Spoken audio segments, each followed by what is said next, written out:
Hola, acá estamos de nuevo en Para Compartir, el programa de Sil Romero y Pato Brusa que se emite desde La Plata, Argentina, para el mundo. Yo soy El Villorio y estoy para acá con ustedes para compartir un sueño. En este caso van a ver que esto es más de un sueño, de las personalidades que nos visitan.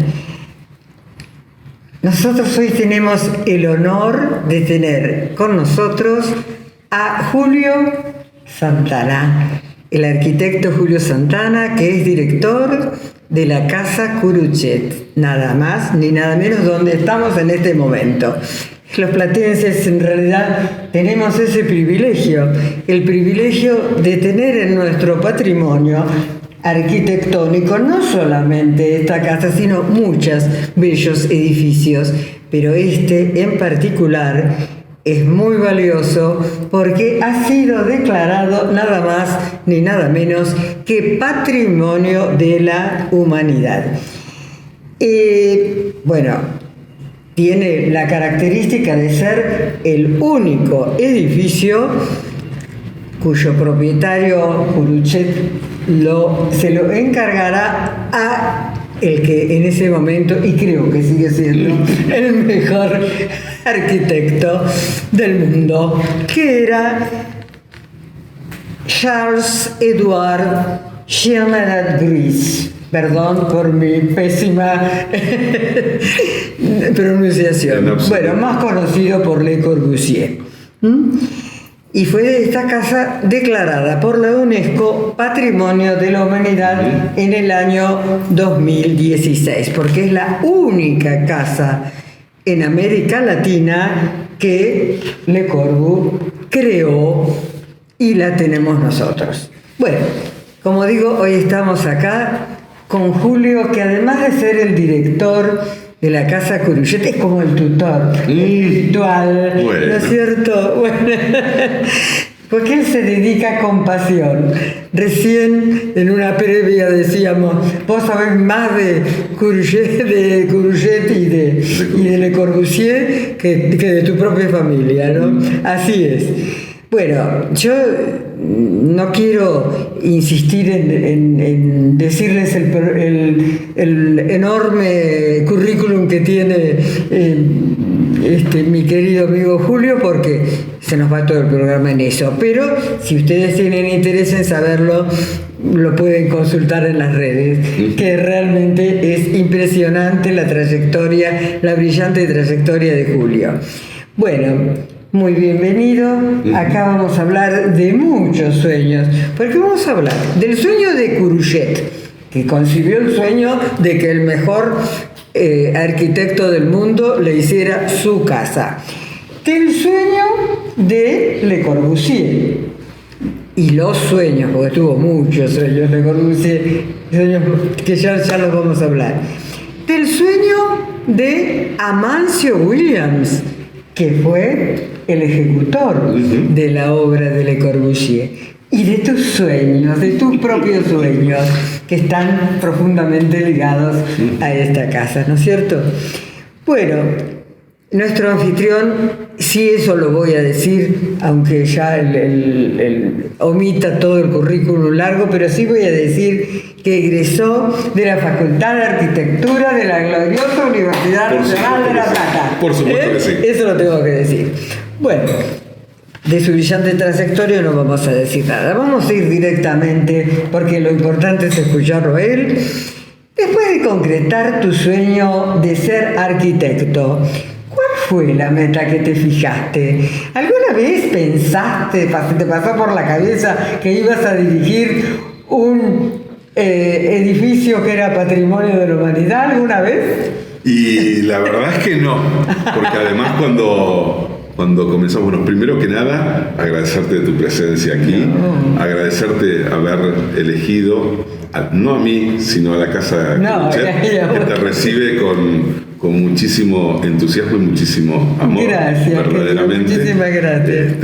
Y verdaderamente no pensé en dirigir un patrimonio de la humanidad.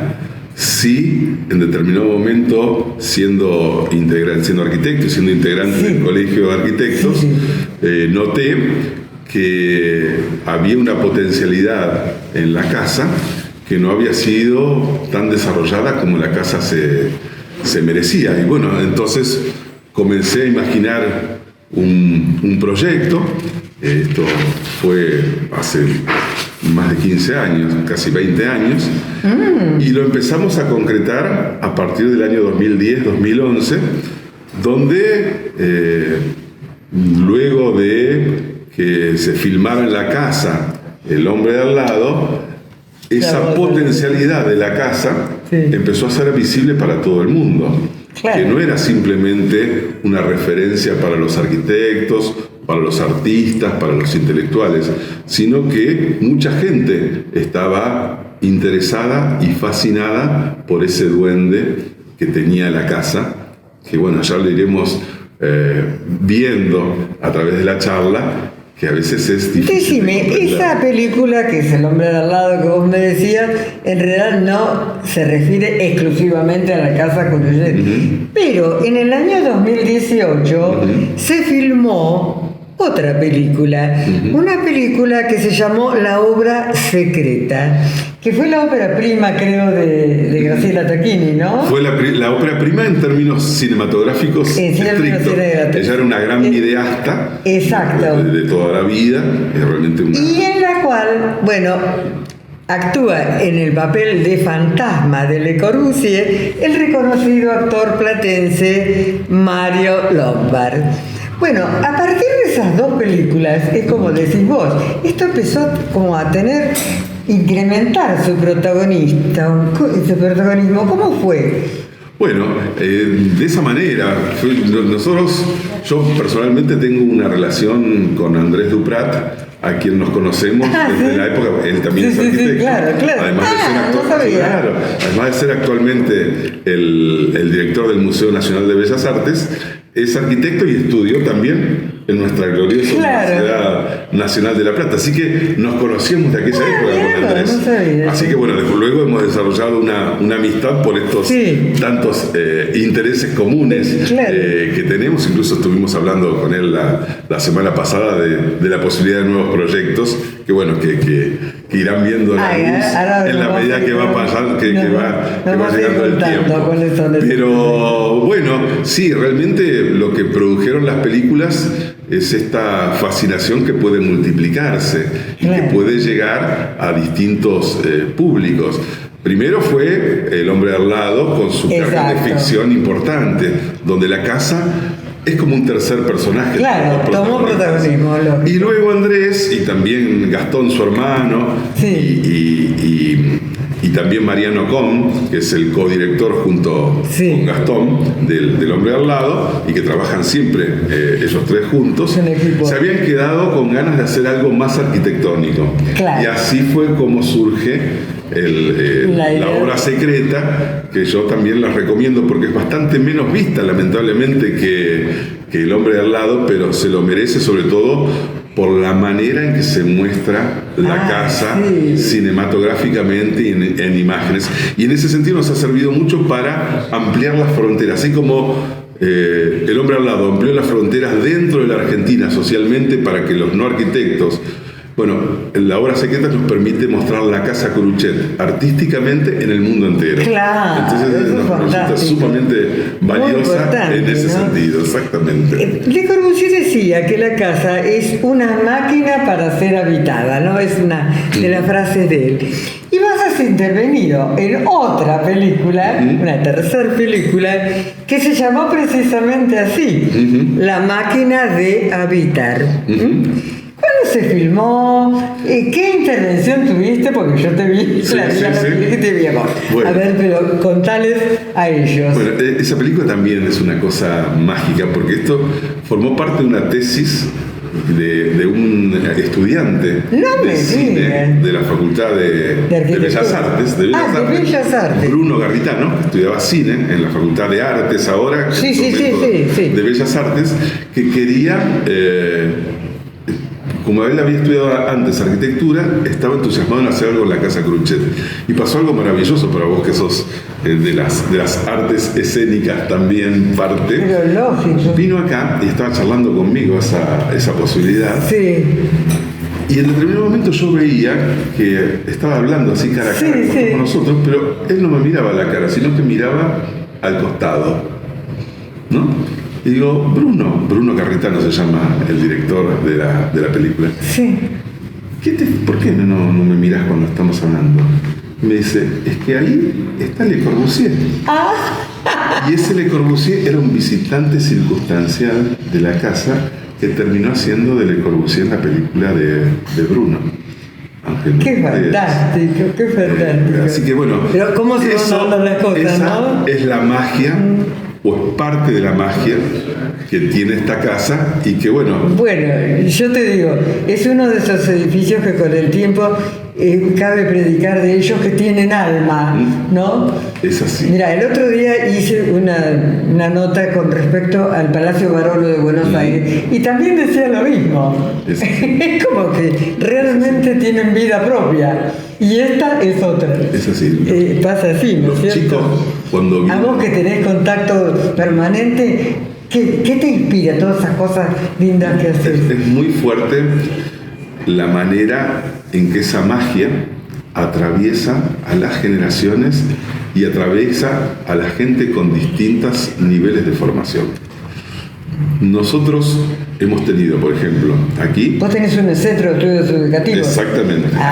Eso quiero que me hables. Bueno, justamente... Porque es muy importante la educación. Absolutamente. Fundamental. Y te iba a mostrar justamente esos extremos. Nosotros, luego de conseguir que la casa sea inscrita en la lista de Patrimonio Mundial de la UNESCO, que se llama habitualmente Patrimonio de la Humanidad, nos vino a visitar al año siguiente el presidente de la Fundación Le Corbusier. Era la primera vez que un presidente... Que está en París. Exactamente, que venía a la Argentina, la primera vez. No me digas. Y ese hombre, cuando uno de los... Antoine Picon se llama, profesor de Harvard, uno de los hombres que más sabe de Le Corbusier en el mundo, cuando entró a esta casa se emocionó diciendo que no había podido ver en todo lo que le había estudiado, en planos, en todo lo que había leído, en fotos, etc., nunca se había imaginado la espacialidad y ese ángel que tiene dentro la casa. Y lo mismo nos pasa, me preguntabas de la cuestión educativa, es la respuesta más recurrente que tienen los niños de 4, 5, 6, 7 años cuando visitan Qué la casa. Fantástico que de distintas generaciones, ¿no? Distintas generaciones. Y gente que además, porque a mí no me extraña que vengan todos los estudiantes de arquitectura y que quieran ver, eso es lo lógico, ¿no? Pero no, despierta interés en otra persona. Totalmente. Y eso nos motivó a nosotros, luego de ser Patrimonio de Humanidad, a generar un programa de extensión universitaria que encabeza la arquitecta Karina Cortina en la Facultad de Arquitectura, que se llama Soy Humanidad. Esta también es mi casa. Entonces con ellos nos vinculamos con las escuelas primarias, con las escuelas, con los jardines de infantes, con los centros que tiene la municipalidad en los distintos barrios periféricos y implementamos toda una serie de actividades que por ahí es extenso contarlas, pero que implican actividades en la escuela o en el barrio, en general son barrios humildes, y también en la casa. Entonces tiene esa doble motivación de que los chicos primero se imaginan la casa cuando nosotros la relatamos verbalmente y después la descubren en la realidad. Y es hermosísimo ese encuentro, esa dinámica esa que se establece, ¿no? Ese ángel, ese que se representa en los chicos y les sale de su interior. La casa consigue no que descubran la casa, sino que se descubran a ellos mismos, que es lo... Claro, eso es fantástico. Bien sabes, vos como artista, es lo que apasiona el arte, ¿no? Sí, es muy impresionante, ¿no? Que se pueda lograr algo así. Decime una cosa, hay un proyecto que se llama My House Is. del arquitecto italiano Cristian Chironi. Tengo entendido que vos lo conoces mucho. Sí, ¿no? por supuesto. Es cierto que él pretende, se los digo para ustedes, ¿no? Pretende vivir en todas las casas que creó Le Corbusier, como le decimos entre casas. Le Corbusier. Tengo entendido que en el 2016 vino acá. Así es. Y estuvo viviendo. A ver, contanos eso, porque es una experiencia hermosa. A ver. Cristian es un italiano, sí, un joven italiano, que presentó este proyecto en la Fundación Le Corbusier y hubo un proceso de selección y seleccionaron este proyecto. Y a partir de eso empezó a vivir un mes produciendo, porque él es artista, entonces lo que hace es justamente primero estudiar el lugar donde va a estar, sí, y a partir de eso hace una residencia de un mes y produce en el lugar. Y realmente produce cosas maravillosas. Por ejemplo, cuando estuvo acá, hizo todo un proceso, vinculó la casa con el tango. ¡Ah, qué bueno, qué inteligente! Muy bien. Entonces, con algo por lo menos. Bueno, hay muchos vínculos, porque como todos sabemos, o como muchos saben, tal vez los más jóvenes, sí, ¿no? La década de oro del tango son los 40 y los 50, que es justamente cuando fue imaginada la casa. Claro. Así que hizo todo un estudio y un trabajo sobre cómo reverberaba el baile del tango. ¿Cómo eso? ¡Qué lindo! Dentro de la casa. Una cosa verdaderamente maravillosa. Y eso es lo que va haciendo, tomando a Le Corbusier en esa residencia de un mes en cada lugar como fuente de inspiración para producir arte. Decime una cosa, querido, en ese proyecto también está involucrada la casa y la Fundación Courgette de París, ¿no? Por supuesto, sí, sí. Porque, sí, bueno, a los franceses también les gusta mucho el tango. Tal cual. Así que no estaban gustados. Y ahora, justamente en esta semana próxima, en Firminy, que es una localidad que queda cerca de Lyon, en Francia, donde Le Corbusier hizo una intervención urbana muy importante, justamente van a hacer una actividad de tango en el Centro Cultural diseñado por Le Corbusier con una cantidad de artistas argentinos. Así que sí, hemos vinculado muchas veces porque realmente son un maridaje muy especial. Porque en el mundo se identifica tango argentino. Y son muy contemporáneos además, muy contemporáneos. Yo si tuviera que trazar un paralelo entre Le Corbusier y un artista del Renacimiento, por ejemplo, yo lo elegiría a Leonardo, porque los dos fueron polímatas, ¿no es cierto? Así en cuanto a su saber, en cuanto a su creatividad, como este inolvidable maestro florentino también, Le Corbusier, hizo de todo. A mí realmente es una figura que me deslumbra. A mí no soy muy original, no, pero te quiero decir, es deslumbrante, porque fue pintor, fue diseñador de muebles divinos, fue poeta, realmente, bueno, arquitecto, autodidacta, realmente un genio. ¿Cómo lo ves? A mí me gustaría, yo sé lo que significa Le Corbusier para vos, pero me gustaría escucharlo de tus palabras. Además sé que tenía mucho éxito con la mujer. Además. Y no parecía, porque parecía... Sí. Es que nos mataba una mosca, ¿no? Pero... algo hacía. Pero tenía encanto. Tenía sus encantos, evidentemente. No, yo coincido con tu mirada acerca de Leonardo y de Le Corbusier, justamente en esta multiplicidad. Yo siempre digo que ambos, supongamos en el caso de Le Corbusier, el centro de su producción fue la arquitectura, pero no, como bien decías vos, no la única, porque en definitiva eran humanistas ambos, claro, más que cualquier profesión. Ese saber universalista. Y poner al ser humano, ellos decían el hombre, nosotros debemos decir al ser humano, porque es lo que corresponde, en el centro de sus intereses. Entonces, entre tantas cosas que podríamos hablar que tienen en común, a mí me viene a la mente una de ellas. ¿Cuál? Que es que todos conocemos el hombre de Vitruvio. ¡Ay, sí! Te iba a preguntar más adelante, pero qué bueno que lo sacaste. Y evidentemente tiene un vínculo muy próximo con el modulor. Con el modulor, desde ya. Así que... explícanos un poquito eso para que la gente lo sepa. Porque, bueno, en realidad lo del Vitruvio de Leonardo, él lo redescubrió. Exactamente, eso, ¿no? sí, sí. A ver, bueno, contanos un poquito. Bueno, respecto del modulor. ¿Qué quiere decir modular Vitruvio? Porque los que nos escuchan no tienen Pero bueno, idea. El hombre Vitruvio es como representa Leonardo da Vinci en el Renacimiento el hombre ideal, con sus brazos así abiertos y también inscritos dentro de un círculo, justamente demostrando las proporciones del ser humano y las proporciones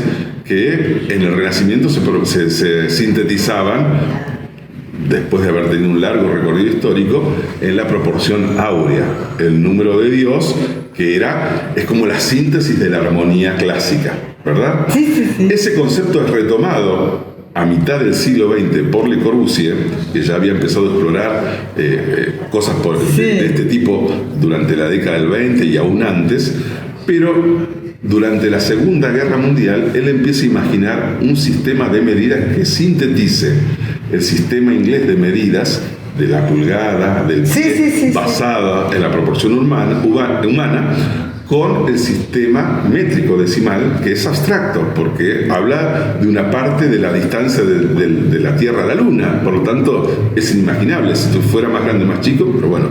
Entonces él decía que quería sintetizar, y así crea el modulor, que toma como base justamente a una persona, un hombre de 1,83 m de altura.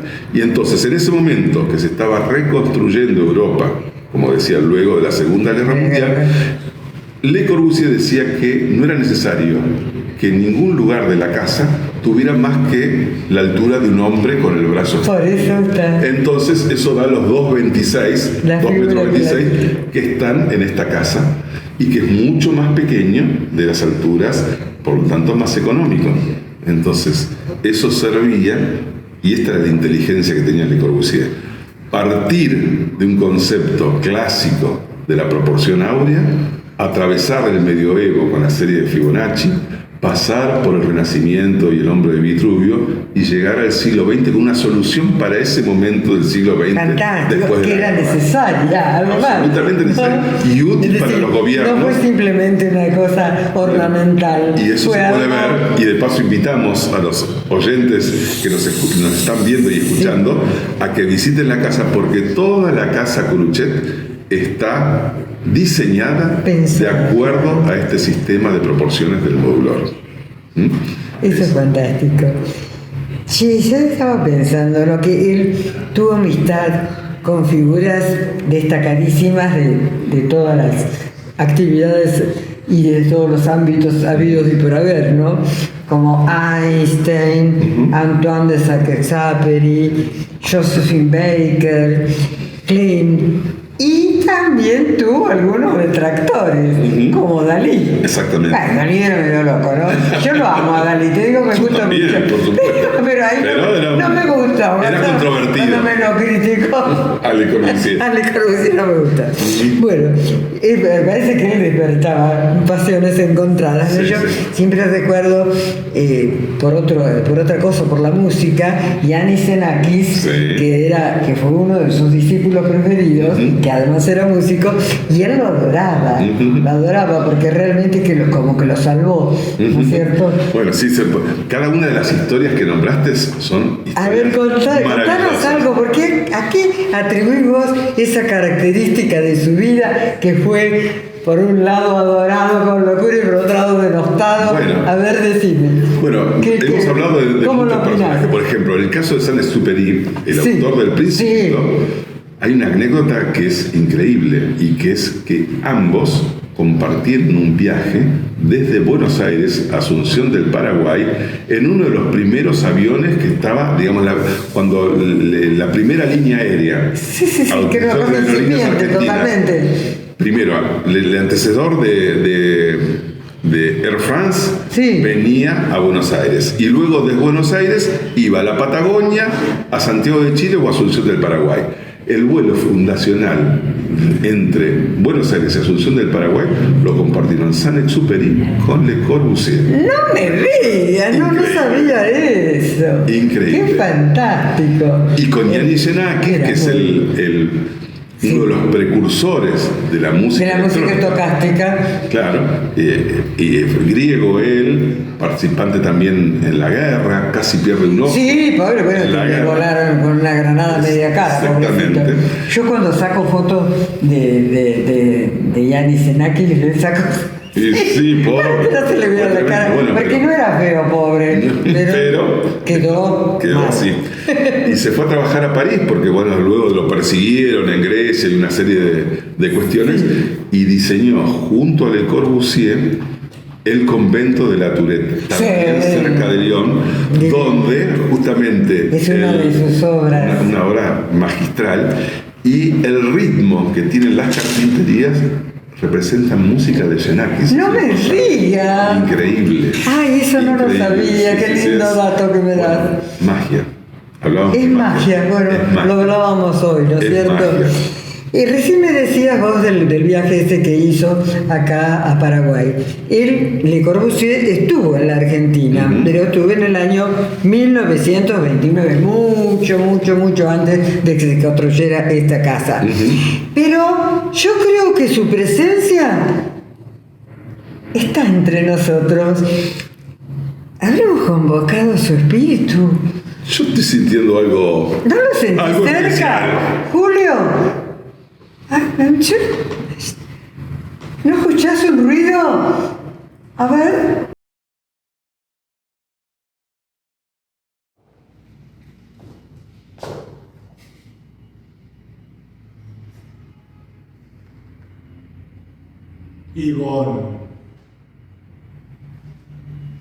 Ivonek,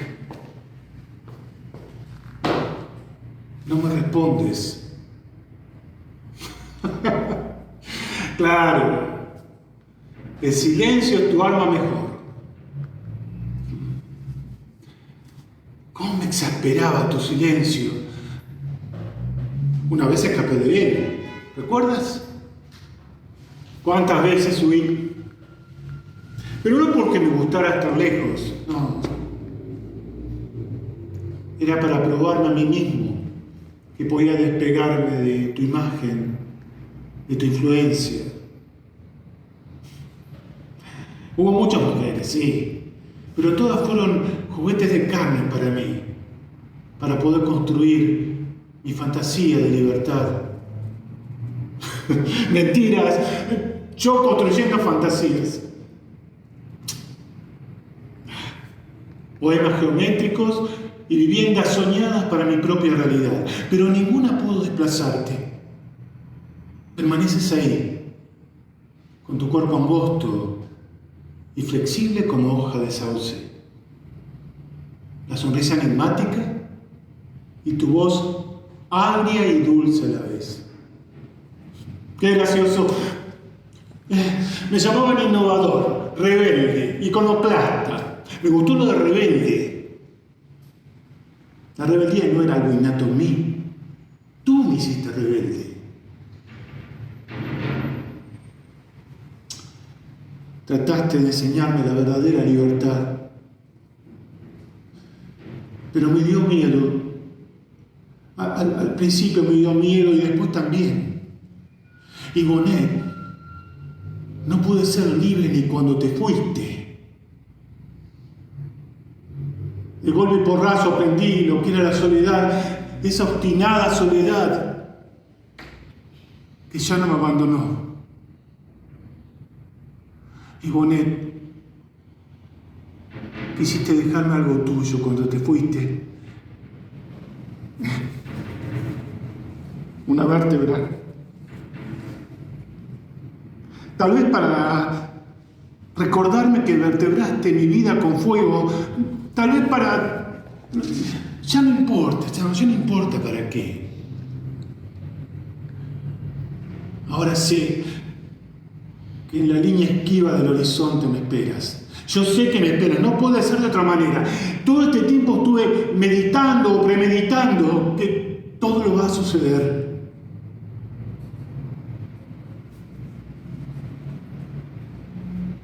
Es temprano. El sol no calienta, pero acaricia mi cara. Estoy pisando el mar. No el mar de las dudas, de la desesperación o la impotencia. Es el mar amigo que me abraza con su corazón. Es el mar que voy a cruzar para encontrarte. Es el mar que veo primero cuando me despierto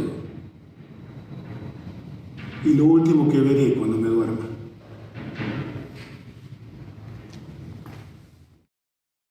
Parece que se ha ido. Oh, tal vez no estuvo nunca, pero vos lo viste. Yo vi. ¿Vos lo viste? Yo vi algo ahí ¿Sí? Que nunca había visto. Ay, bueno, es mejor que sigamos esta conversación. Tengo entendido que el doctor Kuruchet, o sea, el propietario, era médico cirujano y empezó a modelar su propio instrumental, ¿no? Luego concibió, te quiero decir, tenía una beta artística importante, ¿no? Y luego consiguió que su casa fuera diseñada nada más ni nada menos, pero por Le Corbusier. Me llamó la atención muchísimo que él le pidiera a Le Corbusier y Le Corbusier accediera a eso, porque en ese momento él estaba con muchísimo trabajo y estaba haciendo una ciudad en la India, puede ser. A ver, contanos, ¿cómo fue que logró Kuruchet que le diseñara la casa? La respuesta definitiva no la tiene nadie, pero tenemos algunas pistas. A ver. Por ejemplo, esto sucedió en 1948. Sí. Le Corbusier, Kuruchet estaba queriendo regresar a la ciudad de La Plata, luego de vivir durante muchos años en Lobería, un pueblo donde había ejercido su profesión. Entonces imaginaba regresar a La Plata como médico y quería tener su consultorio y su casa en el mismo lugar. Y compra este predio, que es un lugar muy especial, frente al bosque, en el eje cívico de una ciudad muy especial como es la ciudad de La Plata, cosa que todos sabemos. Y como se podría decir de una manera coloquial, se tiró el lance aprovechando un viaje de su madre y de su hermana a París, que Le Corbusier le proyectara su casa. Sí. Esta situación tenía todas las posibilidades de ser ignorada. Un milagro. De ser ignorada, por supuesto. Y se dio. Y ese milagro se dio. Se le cumplió el sueño a Kuruchet. Imagínate qué sueño. El sueño más grande que puede tener una persona respecto de su casa. Qué que se la haga el propio... Tenía acá el consultorio y su casa. Y lo más increíble fue lo que sucedió también después, porque toda la casa fue hecha a través de cartas. Le Corbusier y Kuruchet jamás se vieron cara a cara como estamos nosotros ahora. Entonces podemos decir que es una casa hecha por correspondencia. Tal vez los jóvenes que nos estén escuchando ni saben, jamás han escrito una carta, ¿no? Muchos de los jóvenes entre 20 y 30 jamás escribieron una carta. No saben qué es eso. Esta casa se hizo completamente a través de la correspondencia. Qué fantástico, ¿no? Qué fantástico. Yo estaba pensando a través de lo que vos me decís. Hay obras que para ser apreciadas por todos deben tener un intérprete, un intermediario, ¿no es cierto?, entre el autor y la obra. Si yo, por ejemplo, digo, bueno, Beethoven, pero tiene que tener un intérprete. Tal cual. Un intérprete. Uno no se emociona leyendo la partitura. Claro, exacto, un buen intérprete, un magistral intérprete. Bueno, y en este caso se dio también, porque lo que ideó Le Corbusier, que era una maravilla realmente, pero era, como decís vos, una partitura.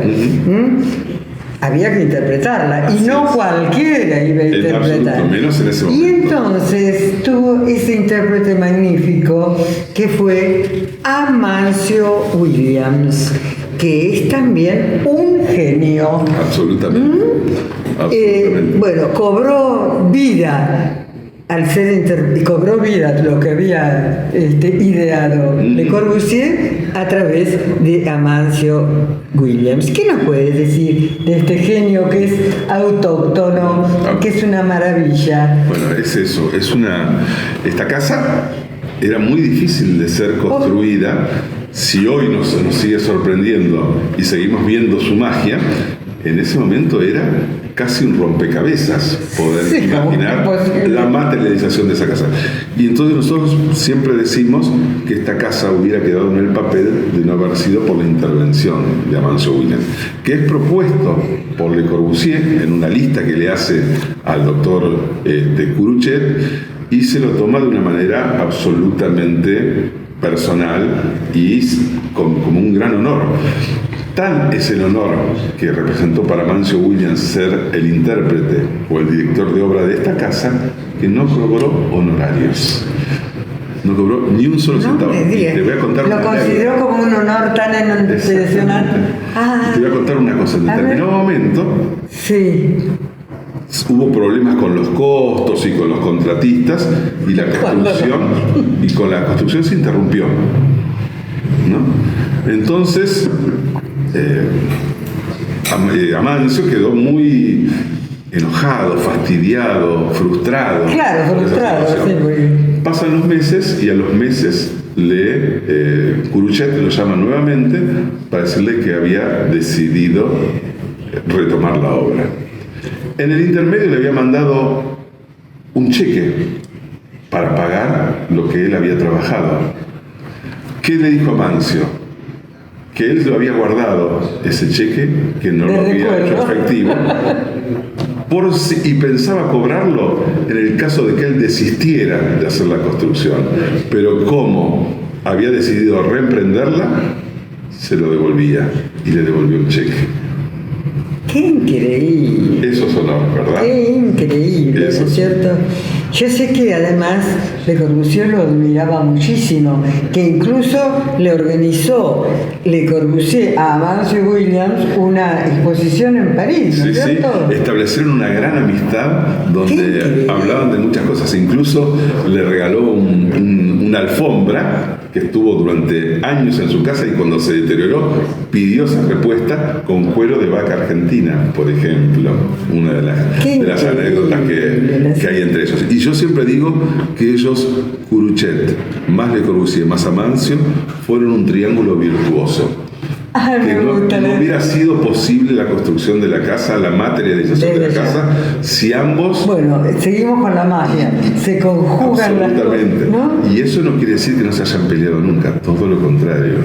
Se pelearon muchísimas veces, pero sabían poner las peleas en el orden que tenía que tener, y las discusiones y los debates, porque eran hombres de convicciones y de fortaleza y de llevar hasta la última consecuencia. Ese talento tan impresionante. Supieron poner lo que tenían en común por delante de las diferencias que tenían entre ellos. Y creo que eso es una linda enseñanza, ¿no? Para todos. Creo que es Mira qué resultado impresionante, ¿no? Tendríamos con eso.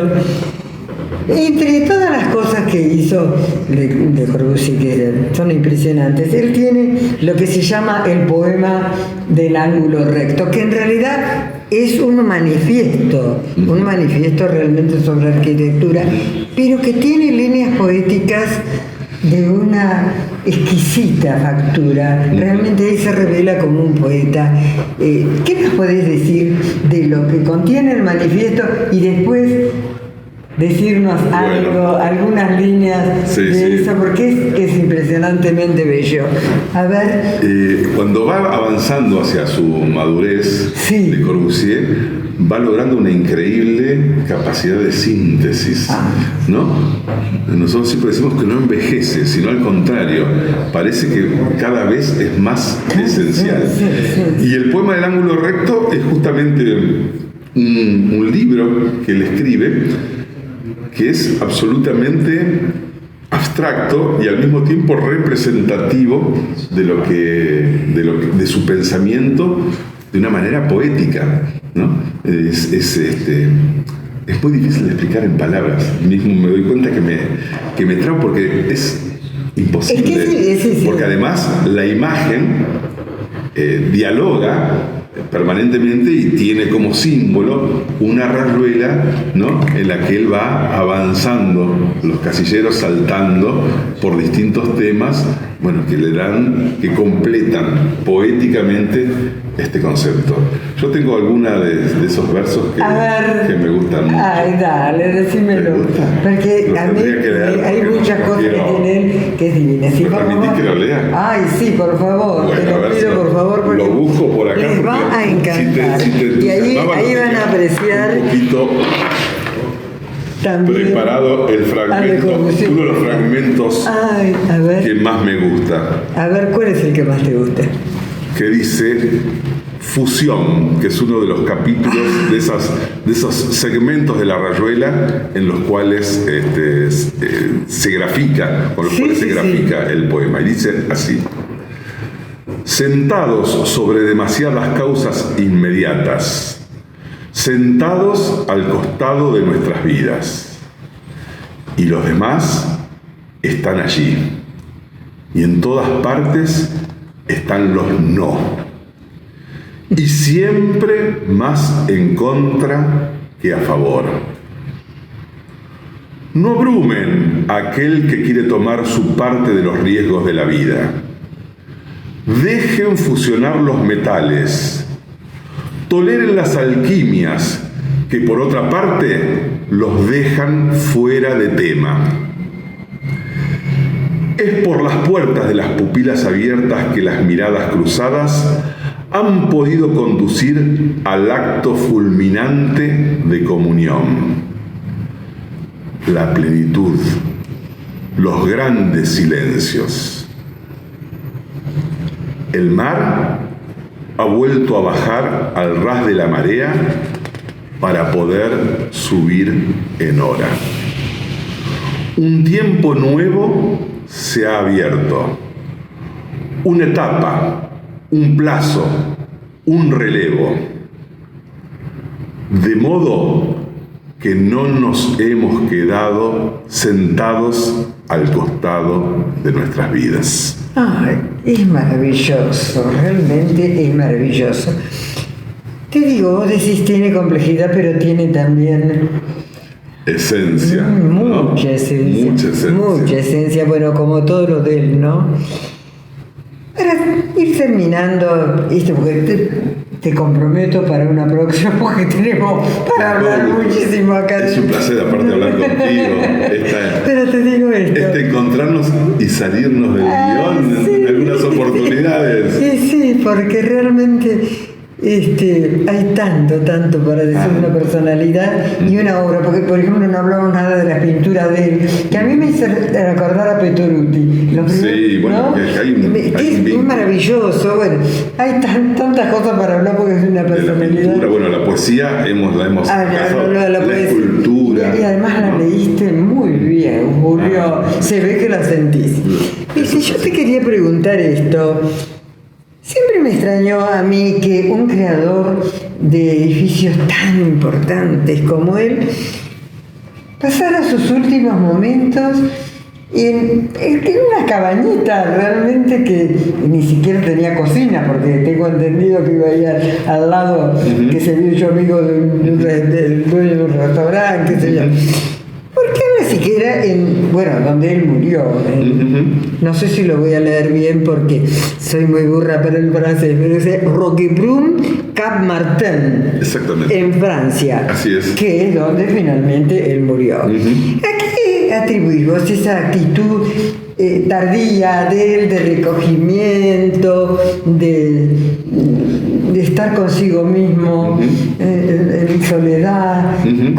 ¿Qué te parece? ¿Qué lo llevó a eso? A mí me parece que el Cabanón, así como decimos que el poema del ángulo recto es una síntesis escrita, el Cabanón es su síntesis, su núcleo más elemental en 3,66 metros por 3,66 metros. Ahí aplica a fondo esta idea del modulor que hablamos hace un ratito. Todo está proporcionado de acuerdo a ese modulor de 1,83 m y justamente a las medidas que va dando, siguiendo con la proporción áurea.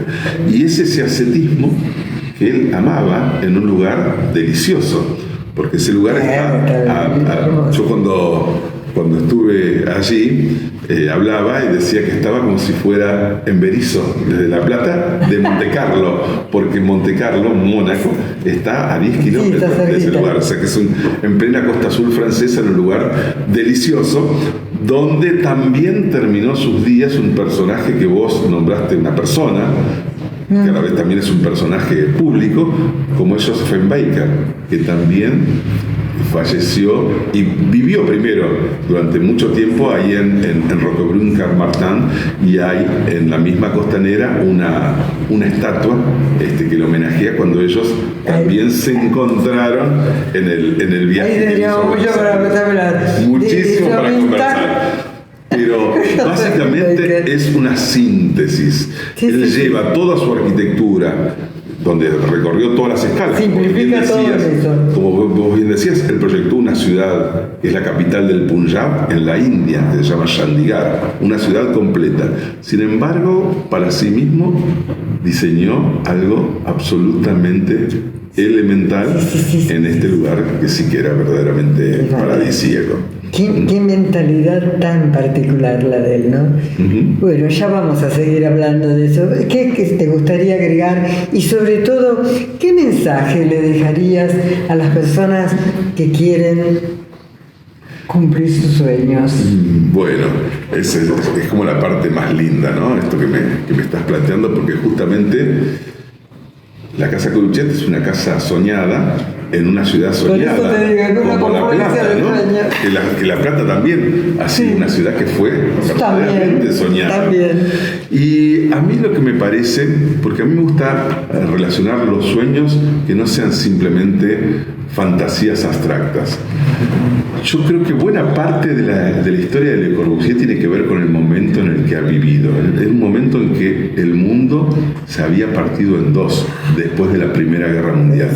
Y él supo interpretar esa gran convulsión que existía en el mundo entre el mundo artesanal que se estaba muriendo y el mundo industrial que estaba naciendo después de esa guerra. Y crea todo su arte al mismo momento que Picasso crea el suyo, al mismo momento que Einstein plantea la teoría de la relatividad. Sí. Todo eso sucede en un mismo momento. Poco después, por ejemplo, de la pandemia de la gripe, mal llamada gripe española, de 1918. Yo creo, y esto le digo a los estudiantes cuando los visitan, que el mundo en este momento está viviendo, 100 años después, un momento de quiebre similar. Entonces les digo que vuelen. Exactamente. Que vuelen sobre esa realidad, partiendo de la realidad compleja que estamos teniendo ahora, donde el mundo digital está reemplazando al mundo material. ¿Sí? De la misma forma que el mundo industrial estaba... Bueno, para nosotros es así. Para los chicos, tal vez sea un nuevo humanismo. Yo, aunque siento lo mismo que vos... Claro, pero te quiero decir, a través de... Imagínate yo, con mi edad. Yo siento lo mismo que vos, pero quiero creer que hay una esperanza. Entonces digo, ustedes en esta ruptura que tiene el mundo ahora, tienen la oportunidad de ser tan creativos y de soñar de la misma manera que lo hizo Le Corbusier.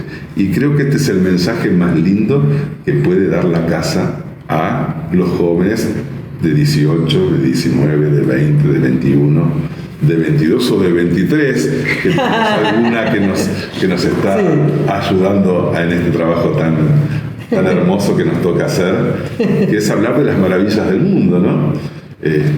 Y ayudar a que las personas sensibles sean capaces de relacionarse con las maravillas del mundo, más allá de que nosotros seamos esos mediadores entre esas maravillas y las personas. Gracias por haber estado acá.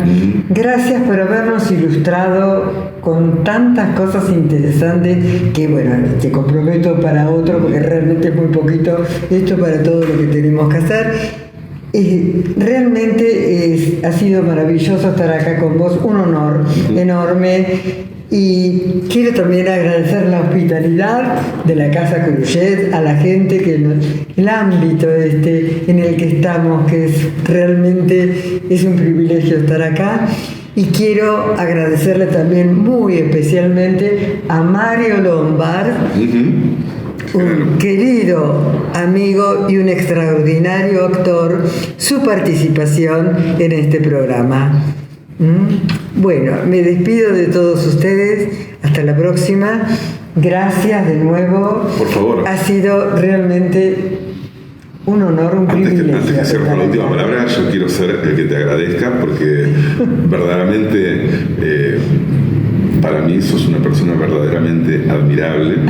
Me gusta muchísimo conversar contigo y ha sido un verdadero placer y un honor para nosotros recibirte acá. Muchísimas gracias. Y será un placer. Muchísimas gracias. Y vamos a seguir. Si no hay una segunda oportunidad en cámara, va a haber muchas más de nosotros juntos aquí. Muchísimas gracias. Hasta la próxima.